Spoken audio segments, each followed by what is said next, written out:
कहते हैं सियासत में कुछ भी नामुमकिन नहीं। ऐसा हम इसलिए कह रहे हैं क्योंकि कई बार लाइमलाइट में आने के लिए कभी नेता अपने विवादित बयानों से सुर्खियों में आते हैं तो कभी अपने पहनावे से। और इसी बीच अब एमपी की सियासत में भी एक ऐसी ही तस्वीर सामने आई है, जहां भांडेर से नवनिर्वाचित कांग्रेस एमएलए अपना मुंह काला करने के लिए भोपाल के रोशनपुरा चौराहे से राजभवन के लिए निकले। अब आप सोच रहे होंगे कि आखिर क्यों विधायक महोदय अपना मुंह काला करने जा रहे हैं। दरअसल विधानसभा चुनाव के पहले कांग्रेस एमएलए फूल सिंह बरैया ने एक बयान दिया था कि प्रदेश में बीजेपी की 50 से ज़्यादा सीटें नहीं आएंगी और आईं तो वे अपना मुंह काला कर लेंगे। बस चूक यही हो गई, पहली जनता के मन को समझने की और दूसरी सुर्खियों में बने रहने के लिए बयान देने की। और अब जनता का जनादेश आया तो बीजेपी के पक्ष में। कांग्रेस ट्रिपल डिजिट से डबल डिजिट की हो गई और बीजेपी ने 163 सीटों पर बाजी मार ली। फिर क्या माननीय विधायक अपनी साख बचाने मुंह काला करने निकल पड़े।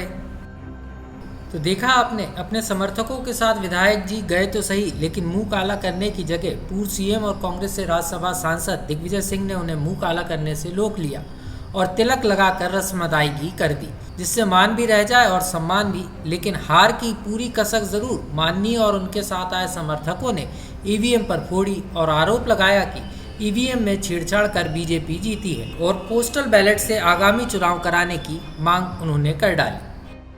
भारतीय जनता पार्टी 50 एमएलए अगर जीत गई तो फूल सिंह बरैया अपने हाथों से राजभवन के सामने अपना मुंह काला करेगा।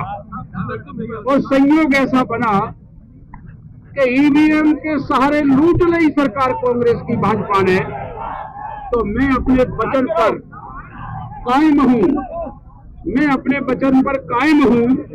और मैं आपसे कहूंगा, यही नहीं मैं ये भी कहूंगा कि बैलेट पेपर, और मैं अभी आपको रिकॉर्ड बता रहा हूं, पोस्टल बैलेट में हम 199 सीटें जीते हैं, कांग्रेस 199 सीट जीती है और भारतीय जनता पार्टी 31 जीती है। तो मैंने तो 50 ही कहा था, वो तो 31 पर ही आ गई। लेकिन ईवीएम में भारतीय जनता पार्टी 163 जीत रही है और कांग्रेस 166 जीत रही है। आपने जो कहा था वो तो सही निकला। पोस्टल बैलेट में तो 50 सीटें उनकी नहीं आई, इसलिए अरे नीचे यार,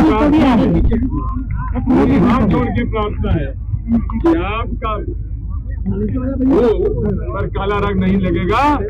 आपके सत्य वचन और आपके प्रतिबद्धता पर हम आपको बधाई देते हैं। तो देखा आपने, बयान देना तो आसान है लेकिन उसे पूरा करना मुश्किल। ये माननीय भी समझ गए होंगे। यही कारण है कि पुलिस की बैरिकेड्स और सुरक्षा व्यवस्था को देखकर राजभवन की तरफ कूच करने की सोची भी नहीं, उल्टा ईवीएम के पोस्टर पर कालिक लगाकर विरोध जताया और चुपचाप वहां से निकल गए। इसलिए कहते हैं राजनीति में कुछ भी कहने के पहले 100 बार सोच लेना चाहिए। लोकमत के लिए भोपाल से आकाश सेन की रिपोर्ट।